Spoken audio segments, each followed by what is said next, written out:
G'day, Chris and Kerry here from Unreal Estate. Today we thought we'd talk about when it comes to inspection times. You're on the market, it might be your first open house coming up, or it could be for private inspections. It's time to get the house ready for the most impact on a potential buyer coming through. What would you advise, Kerry?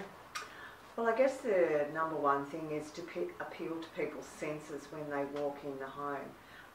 And of course, senses like in terms of sight. Yeah. So, well, when it comes to sight, I suppose it's those things that people notice when they come in. First thing you want to see is plenty of natural light in the home. People don't want a dark home. So open your blinds. If it's full sun, maybe dapple the blinds a little bit.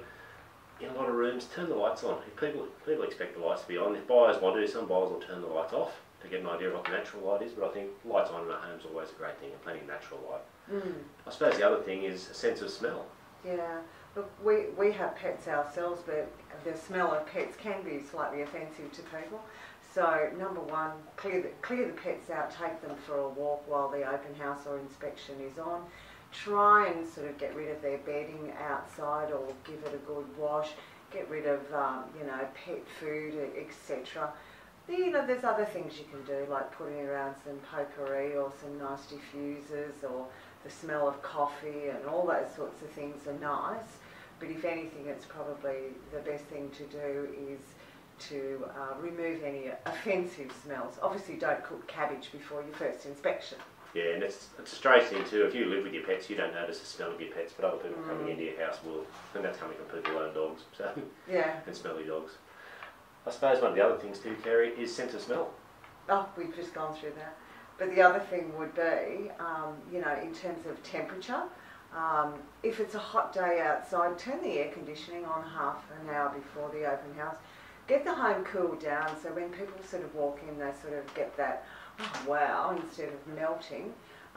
If it's a cool day and you're in an area where, you might have an open fire, there's nothing more appealing than an open fire on a cool day, or, get the reverse cycle air conditioning on and heat the home a little bit as well. Yeah, it's one of those things that it's just instantly inviting for people when they come inside, if they can just feel that.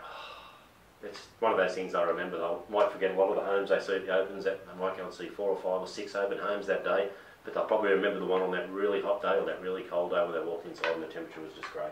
Yeah, it's one of those things that you just can't change. So I guess the number one thing is try and make your home inviting for people. Give it a good clean, make it feel like their home and they're welcome when they walk in the door. That's probably the number one thing, as opposed to falling over pets and children. So, and probably the last and final thing is actually leave. Trust your agent.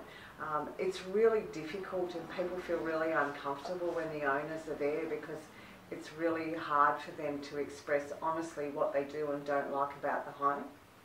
Yeah, look, we've had it before. If we've had some vendors who want to stay in the house, they think they can. We advise them not to, but people are people. If they come through and you're sitting there, they're going to tell you how lovely your house is, because nobody wants to be offensive. Although some people can be offensive at open houses.